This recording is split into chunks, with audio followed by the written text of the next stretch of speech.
All right, it is Monday, January 11th, 7:52 p.m. Eastern Time.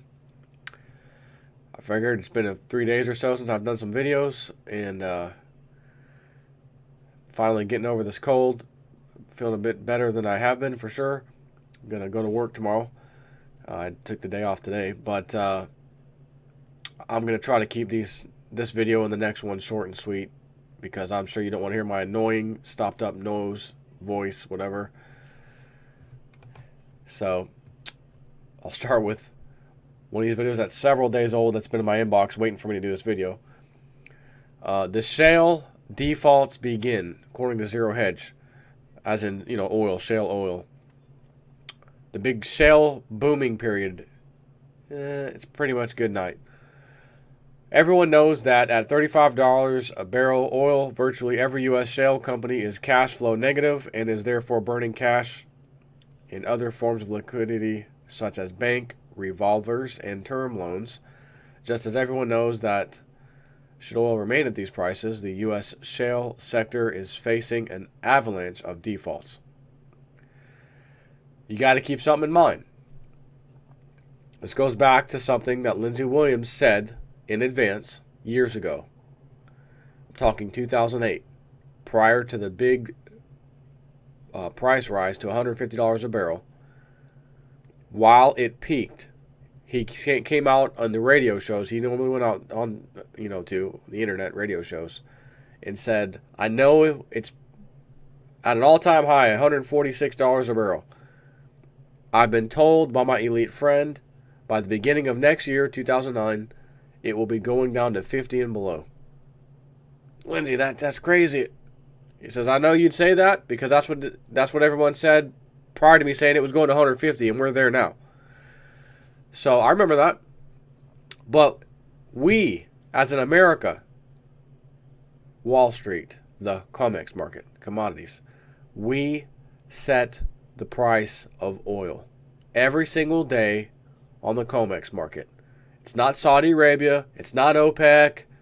It's not the gas companies, the oil companies. It is set on Wall Street, the COMEX market, technically speaking, with the paper, futures, and options contracts. If the price of oil is about to hit $20-something or $30 or whatever it's about to hit, it's because the club wants it to hit that price. And I have a personal opinion on this, a theory. Going back to Lindsey Williams, which again, he also correctly said would happen, predicted, that there'd be an uprising in the Middle East. It would start with Egypt, go to Yemen, Libya, then Syria, and then I believe Saudi Arabia. And when it got to Saudi Arabia, that instability from these uprisings, especially in Saudi Arabia, would be the trigger that caused the gas prices to go shooting through the roof again, high.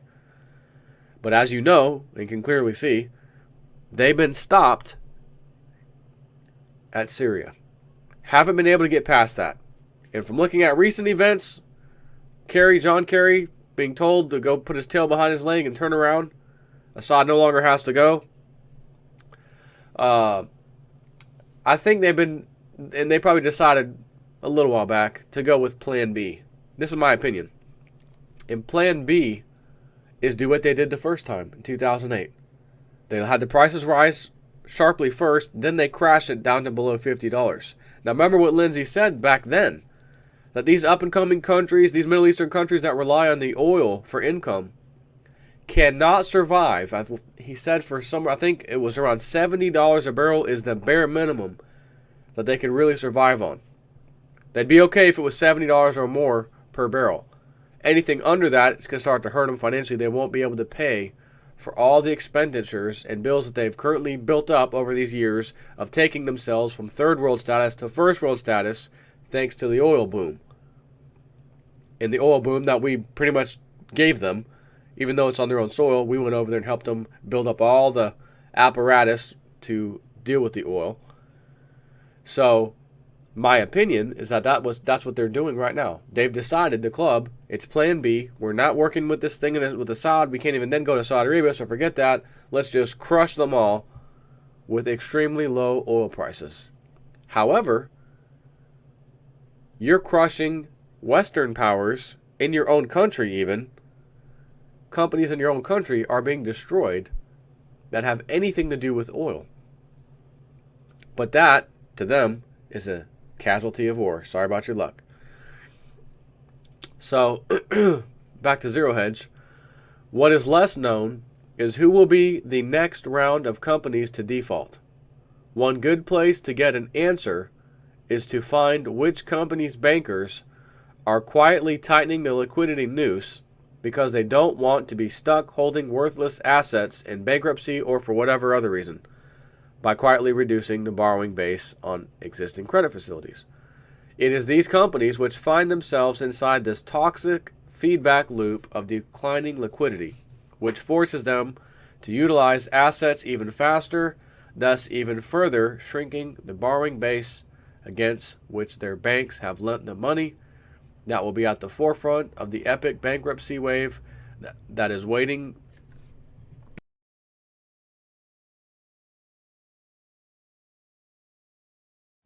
to be unleashed across the U.S., leading to tens of billions of defaults in junk bonds over the next 12 to 18 months. So, without further ado, here are 25 deeply distressed companies whose banks we found have quietly shrunk the borrowing base of their credit facilities anywhere from 6 on the lower side percent, in the case of Black Ridge Oil and Gas, to a whopping 51% for soon-to-be insolvent New Source Energy Partners. And right below them is Emerald Oil at 40% down. EXCO Resources down 37.5%. Resolute Energy 36.5%. Just out of curiosity, I'm going to take the top one. New Source Energy Partners. New Source Energy Partners stock. Thanks, Google. I guess you knew what I was bound to look at. Let's look at the 5-year. And we see from as early as this goes back, looks like 2013 through maybe January 2015, it was about $15. $15 a share. It even went up to 20 at one point. Then after January of 2015, a very large decline down to $5. And from there until just about the rest of the year, it stayed around $5. It crashed. Let's go back a year, see if I can get a better look at that. What looks to be around September or October, it crashes down to like $1 from $5. Then shortly thereafter, goes right back up to about 6 point something dollars, a little over $6. Then immediately crashes back down to looks like less than $1. So now we're touching probably the end of October-ish to November, December, and now January 2016 for the ultimate and unbelievable price of a penny. 0.01. And it says today it's up 12.5%. So it's up 12.5% today at a penny. The club caused this because we've had low gas prices, oil prices for quite a while now. So let's just do another little check here if you don't mind. Oil price chart. Let's just see if there's a relationship there. Can we go back? This is only today. I want a chart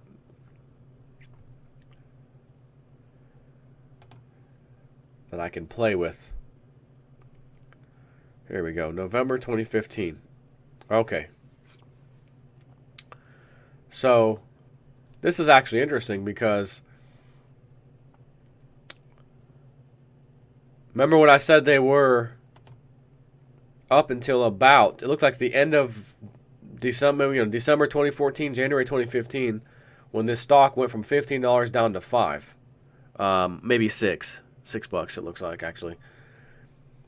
But the price of crude oil, on the other hand, let's go back a year, was at $55 a barrel in January 2015. However, let's go back another year. Price of a barrel of oil was over $100. Okay? 2014 to 2015, not all of, I'm going to say from the looks of it, September, it ranged from $90 to $100, back down to 90. And then from about September, October maybe, it started doing its declining down to $55. So there you have it. There is a correlation, right? All of these companies are completely reliable on the price of a barrel of oil, even if they're companies that don't directly, put wells or deal with, drilling and sucking the oil out of the ground, so to speak. And who knows what all these do? I mean, there's at least a dozen or more here, a couple dozen listed here. But these are all companies that were doing pretty good, and all of a sudden they've been crushed. They've been absolutely crushed. And this is because of the elite. So how many other companies that are tied to the oil industry indirectly, like in other words, what companies were out there that were working for New Source Energy Partners, or Emerald Oil, or Exco Resources, or Resolute Energy, or Penn Virginia Corp, or W&T Offshore, or Goodrich Petroleum, right? How many companies were doing work for them? And you start to add up all these employees that, potentially are tied to these guys. Who knows what the unemployment loss is going to be, but the bottom line, these companies are finished. And it's all because the club sets the price of a barrel of oil. Now you and I are loving it. Oh man, I go to the gas tank, go to the gas station, get my car filled up. Cheap, man. Under $2 a gallon for regular. Oh, $1.88, $1.92. Oh man. Life is good. And here you are thinking, well, maybe not you guys, but the average American is thinking, oh, well, I used to hear this from Bill Clinton, the Bill Clinton days, after he had, come and gone. All I know is, man, when old Clinton was president, man, them gas prices were a lot better than now, than when George and, so how many people are saying that right now about Obama? All I know is when he was leaving office, man, that last couple years, gas prices were great, man. Okay, bozo. Did you forget the part when I said that the price of a barrel of oil, gasoline, is set on the COMEX market with paper? Paper bets of the price of a barrel of oil. And if you have a lot of the paper in your possession, you can move the market any way you want. You could make the market go up by not selling a bunch of those things, holding back on them, or you could flood the market with enormous amounts of paper to keep the price down. And if the price starts rising, you just make sure your other company, so your right hand, buys up all the contracts as you flood the market, pushing the price back down. Market starts to react, wants to climb again. It's hitting the bottom. Okay, it's time to climb again. Oh, no, can't have that. Right hand starts selling in mass back to the left hand. Left hand buys them all up. It's all electronic. The elite don't have to make a phone call. Hey, today at 3 o'clock, I'm gonna flood the market with oil contracts. Make sure you. It's all automated. Automated systems. Computerized automated systems. So the club has decided, let's crush American companies because we got a New World Order agenda that's more important, and you guys are just casualties of war. Sorry about your luck. I don't want to hear you got a family to feed. Don't want to hear you got a mortgage to pay. That doesn't concern us. You are a casualty of war. Sorry about your luck. No, as my sister used to love to say, nobody said life was fair. Oil companies and all you guys I just read about, nobody said life was fair.